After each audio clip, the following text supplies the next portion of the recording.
సిటీలో ప్లాట్ కొనండి. ఫ్యూచర్ లో మీరు కోటీశ్వర్లుగా మారే అవకాశం కోసం వెంటనే మాకు కాల్ చేయండి.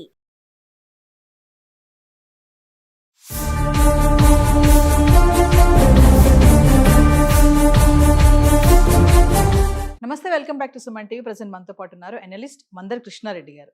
నమస్తే సార్. నమస్తే అమ్మా.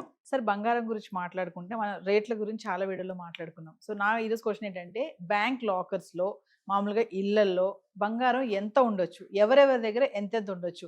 అంటే ఫీమేల్ దగ్గర, ఆడవాళ్ళ దగ్గర ఎంత బంగారం ఉండాలి, మగవాళ్ళ దగ్గర ఎంత ఉండాలి, ఒకవేళ భార్యాభర్తలు అయితే ఇద్దరి దగ్గర కలిపి ఎంత బంగారం ఉండాలి అసలు? మరి దీనికి ఏమన్నా బ్యాంక్స్ నుంచి పరిమితులు కానీ షరతులు కానీ ఏమన్నా ఉన్నాయంటే ఒకసారి వివరాలకు వెళ్తే. చట్టాల ప్రకారంగా చూసుకుంటే భారతదేశంలో చాలా చట్టాలు ఉన్నాయి. ప్రపంచంలో ఏ దేశం కన్నా, అన్ని దేశాల కన్నా ఎక్కువ చట్టాలు మన దగ్గరే ఉన్నాయి. కానీ అన్ని దేశాల కన్నా చట్టాలు అమలు పరచబడుతుంది మన దగ్గరే తక్కువ చెప్పాలంటే. అంటే ఎప్పుడైనా ప్రభుత్వానికి అవసరమైనప్పుడు మాత్రమే, లేదా తమకు గిట్టని వాళ్ళ మీద ప్రయోగాలు చేయాల్సినప్పుడు మాత్రమే, ప్రతిపక్షాల మీద ప్రయోగాలు చేసినప్పుడు మాత్రమే ఇలాంటి చట్టాలన్నీ జ్ఞాపకం వస్తాయి. మిగిలిన టైంలో ఈ చట్టాల జోలికి ఎవరు వెళ్ళరు.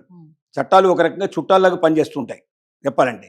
అలాగే ఇక్కడ లా మేకింగ్లోనే లా బ్రేకింగ్ కూడా ఉంటుంది అనేది ఒక సామెతలాగా చెప్పుకుంటూ ఉంటారు. అంటే ఒక చట్టం చేసేటప్పుడు ఆ చట్టం నుంచి ఎలా తప్పించుకోవచ్చు కూడా ఉపాయాలు, మెలికలు కూడా దాంట్లోనే పెడతారన్నట్టుగా. అంటే జోకే కావచ్చుది కానీ వాస్తవం అనిపించేట్టుగా ఇవాళ పరిస్థితులు ఉన్నాయి. ఉదాహరణకి బంగారం ఎంత ఉండాలి, ఏది ఆథరైజ్డ్గా రసీదు ఉన్నటువంటి బంగారం సంగతి. రసీదు లేకుండా అసలు ఒక బంగారం కూడా మన దగ్గర అసలు చాలా తక్కువ, మీజర్గా చెప్పుకోవాల్సిన బంగారం తప్ప 10 గ్రాముల కన్నా ఎక్కువ బంగారం మన దగ్గర దొరికితే రసీదు లేకుండా దాన్ని పట్టుకుపోవడానికి ఎవరికైనా హక్కు ఉంటుంది వాస్తవంగా. కానీ రసీదుతో కూడుకున్న బంగారం ఎంతవరకు మన దగ్గర ఉండే అవకాశం ఉంది అంటే, మినిమంలో మినిమం మనం తీసుకుంటే ఆడవాళ్ళకైతే వివాహం కానటువంటి వాళ్ళకి 250 గ్రాముల బంగారం వరకు ఉండడానికి పాసిబిలిటీ ఉంది. ఒకవేళ పరంపరగా పూర్వీకుల నుంచి వస్తున్నటువంటి బంగారం అన్నా కావాలి, లేదా కొత్తగా కొంటే దానికి తగినటువంటి రసీదు అన్న మన దగ్గర ఉండాలి. రెండోది మగవాళ్ళకైతే చాలా తక్కువ, 100 గ్రాముల కన్నా ఎక్కువ ఉండడానికి వీల్లేదు. ఎందుకంటే మహిళలే మొదటి నుంచి కూడా బంగారాన్ని, ఆభరణాలు పెట్టుకుంటారనే ఉద్దేశంతో వచ్చింది కాబట్టి, మగవాళ్ళు నేను ఇప్పుడు పెట్టుకుంటాను, నేను ఇప్పుడు చాలామందికి దిద్దులు పెట్టుకుంటున్నారు, రకరకాల పెట్టుకుంటున్నారు. వాళ్ళు కూడా ఇంకా కొంతమంది అయితే బంగారం తగిలించుకొని పెద్ద పెద్ద ఇనుప గల్సులు తగిలించుకుంటే తగిలించేసుకొని కూడా చూపించుకుంటున్నారు. అది ఒక రకంగా షోకేస్ బొమ్మలాగా తయారైపోయి తమ గొప్పతనాన్ని చాటింపు చేసుకోవడానికి లేదా మీడియాలో కనబడడానికి చేసేటువంటి ప్రయత్నం తప్ప ఇంకోటి లేదు. కానీ చట్ట ప్రకారంగా మనకు ఉన్నటువంటి రూల్స్ ప్రకారంగా ఏం చెప్తుందంటే, 250 గ్రాములు వివాహం కానటువంటి మహిళకి, వివాహమైనటువంటి మహిళకి 500 గ్రాముల వరకు ఉండడానికి. ఎందుకంటే మంగళసూత్రం ఇలాంటి కొన్ని ముఖ్యంగా ఉంటాయి కాబట్టి దాన్ని దృష్టిలో పెట్టుకొని ఒక సాంప్రదాయబద్ధంగా ప్రభుత్వం నిర్ణయించినటువంటి వ్యవహారం ఇది. మగవాళ్ళకైతే 100 గ్రాములు మాత్రం. అంటే ఒక కుటుంబంలో ఒక భార్యాభర్త ఇద్దరు ఉన్నట్టయితే 600 గ్రాముల కన్నా బంగారం ఎక్కువ ఉండడానికి వీల్లేదు చట్ట ప్రకారంగా. ఇంతకన్నా మించి ఉండకూడదంటే ఆదాయ పన్ను చెల్లించినటువంటి డబ్బుతోటి ఎంతైనా కొనుక్కోవచ్చు, తప్పేం లేదు. ఆదాయ పన్ను లేకుండా కూడా ఉండేటువంటి అవకాశం ఉండేది మనకు బంగారం రూపంలో ఉండేది. పూర్వీకులు ఇచ్చినట్టుగా నిరూపణ చేయగలిగితే ఇది, ఒకవేళ లేదా కొత్తగా ఉన్నట్టయితే రసీదుల ప్రకారం ఉండాలి. ఇంతకన్నా మించిన బంగారం మనకు ఉన్నప్పుడు చట్ట ప్రకారంగా డబ్బు ఆదాయ పన్ను చెల్లించి మనం కొనుక్కోవచ్చు, ఎంతైనా కొనుక్కోవచ్చు. ఎన్ని కోట్ల రూపాయల బంగారం కొనుక్కున్నా అభ్యంతరం లేదు.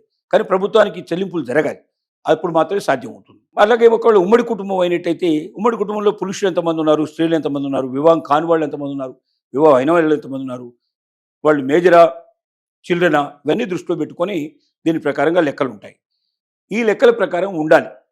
మరి ఈ లెక్కల ప్రకారమే ఉన్నాయా, ఇంతకన్నా మించి ఉన్నాయా అనేది ఒక పెద్ద ప్రశ్న. ఒకవేళ మనకు సంబంధించినటువంటి లాకర్లో మనం ఎంత బంగారం పెట్టుకోవడానికి మనకు అవకాశం ఉంది అనుకున్నప్పుడు, లాకర్లో ఇంత పెట్టాలి అంత పెట్టాలని రిజర్వ్ బ్యాంక్ ఆఫ్ ఇండియా ఏ రకమైనటువంటి చట్టం చెప్పలే. కానీ లాకర్ను ఏదైనా పరిస్థితుల లోపల బ్రేక్ చేయాల్సిన పరిస్థితి ఏర్పడినప్పుడు కానీ, లేక లాకర్ ఒకవేళ రేపు పొద్దున ఏదైనా ప్రాబ్లం వచ్చి కాలిపోవడం కానీ, లేకపోతే ఏదైనా థెఫ్ట్ జరగడం కానీ జరిగినప్పుడు, నువ్వు డిక్లేర్ చేసే బంగారం ఎంత ఉండాలి అంటే ఎంతైనా ఉండాలి. ఇంతకన్నా మించి ఉన్నట్టయితే అది చట్ట ప్రకారంగా దానికి ఆదాయ పన్ను చెల్లించిందా లేదని చెక్ చేస్తారు. అలా లేకపోయినట్టయితే దాంట్లోపల అది మీరు పెట్టినటువంటిది న్యాయపరంగా పెట్టినది కాదు, దానికి చెల్లుబాటు కాని పరిస్థితి పడుతుంది. మీ బంగారమే కావచ్చు, దాంట్లో ఎంతైనా పెట్టి ఉండొచ్చు, కానీ అది మాత్రం లెక్కలోకి రాదు. ఇంతవరకు మాత్రమే డబ్బులు చెల్లించేటువంటి అవకాశాలు ఉంటాయి. అది కూడా కొన్ని కండిషన్స్ ప్రకారం, అందరికీ ఇవ్వబడినందుకు కొన్ని కండిషన్స్ ప్రకారంగా ఇవ్వబడతాయి. కాబట్టి దీని లోపల మనం జాగ్రత్త తీసుకోవాల్సిన పరిస్థితులు మనకి ఏం కనబడుతున్నాయంటే, లాకర్లో బంగారం పెట్టేటప్పుడు డిక్లేర్ చేయడం జరగదు కాబట్టి ఇష్టం వచ్చినంత బంగారాన్ని మన లాకర్లో పెట్టేసి రేపు అనుకోని పరిస్థితుల్లో ఏదైనా ఒక థెఫ్ట్ జరిగి లేదా ఏదైనా కాలిపోయి ఇంకేదైనా దోపిడీ చేయబడితే ఇట్లాంటి పరిస్థితులు ఏర్పడ్డప్పుడు మనకు ఇంతవరకు మాత్రమే మనం డిక్లేర్ చేసుకునే పాసిబిలిటీ ఏర్పడతాయి తప్ప అంతకన్నా మించి డిక్లేర్ చేయడానికి పాసిబిలిటీస్ ఉండవు.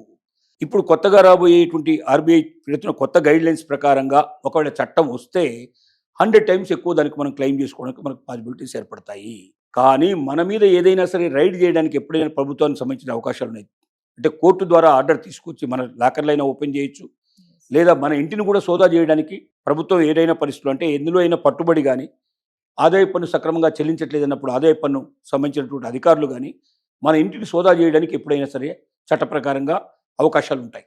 అలా మన ఇల్లు సోదా చేసినప్పుడు ఇంతకన్నా ఎక్కువ బంగారం మన ఇంట్లో దొరికితే అది సాంప్రదాయబద్ధంగా వచ్చిందని నిరూపించాలి, లేకపోతే అది మనం కొత్తగా బిల్లుతో ప్రకారంగా మన దగ్గర పెట్టుకున్నట్టుగానే చూపించాలి. 500 గ్రాములు వివాహం చేసుకున్న మహిళ దగ్గర, వివాహం కాని మహిళ దగ్గర మేజర్ అయితే వాళ్ళ దగ్గర 250 గ్రాములు కనబడాలి, పురుషుడైతే 100 గ్రాములు కనబడాలి.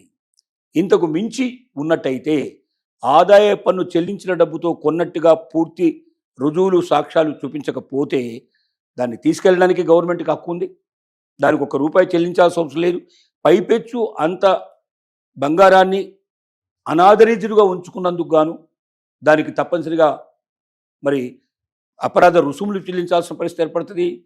అవసరమైతే జైలు శిక్ష కూడా అనుభవించాల్సిన పరిస్థితి ఏర్పడుతుంది. చట్టం అంతా క్లియర్గా ఉంది. కానీ దీని ప్రకారం ఇంతవరకు ఎంతమందికి శిక్షలు పడ్డాయంటే శూన్యమనే చెప్పుకోవాలి. ఇంతవరకు పెద్దగా పడలేదు. కానీ అవసరమైతే భవిష్యత్తులో ప్రభుత్వం ఏదో ఒక రోజున దీన్ని ప్రయోగించేందుకు కూడా అవకాశాలు ఉంటాయి. ఐటీ రకంగా చాలామంది దగ్గర ఇట్లాంటి బంగారాన్ని స్వాధీనం చేసుకునే ఉన్నాయి, కానీ బంగారం తిరిగి ఇవ్వలేదు. ప్రభుత్వం ఐటీ శాఖకు పూర్తిగా దాన్ని దఖలు పరుచుకొని వాళ్ళే ఉంచేసుకొని ప్రభుత్వ సొమ్ముగా దాన్ని డిక్లేర్ చేసినట్టు పరిస్థితులు ఉన్నాయి. అందువల్ల ఎప్పుడు కూడా ఇళ్లలో ఉండేటువంటి బంగారం ఇష్టం వచ్చేట్టుగా మన దగ్గర ఉంచుకునే పరిస్థితి మనకు లేదు. బయటపడ్డప్పుడు మాత్రం ఏదైనా సందర్భంలో ఎవరు చెప్పలేము, ఎవరు ఎక్కడ అనుమానం వచ్చినా కూడా ప్రభుత్వం సోదా చేసే అవకాశాలు ఉంటాయి. అనుమానం వచ్చినా కూడా కోర్టు మనకు ఆర్డర్ ఇచ్చే అవకాశాలు ఉంటాయి. అలాంటి పరిస్థితుల్లో ఇవన్నీ బయటపడితే ఆ బంగారం అనేది కాకుండా పోతుంది. ప్రభుత్వం పూర్తిగా దాన్ని తీసుకుంటుంది. పైపెచ్చు శిక్షలు పెనాల్టీలు పడే అవకాశాలు కూడా లేకపోలేదు. కాబట్టి ఈ విషయంలో జాగ్రత్త పడి ప్రతి మహిళ ఎంత బంగారం తన దగ్గర ఉండాలో ఈ చెప్పిన లెక్క ప్రకారం ఉంచుకొని కొత్త బంగారం అయినా తీసుకోవాల్సినప్పుడు చట్ట ప్రకారంగా మనం ఇన్కమ్ ట్యాక్స్ కట్టిన డబ్బు మన దగ్గర ఉంటే అది చెల్లించి మనం సత్యనంటే కరెక్ట్గా మన దగ్గర రసీదు పెట్టుకొని దాని ప్రకారంగా మనం డిక్లేర్ చేసుకోగలిగితే డెఫినెట్గా అది మనదవుతుంది, లేకపోతే మనది కాకుండా పోతుంది.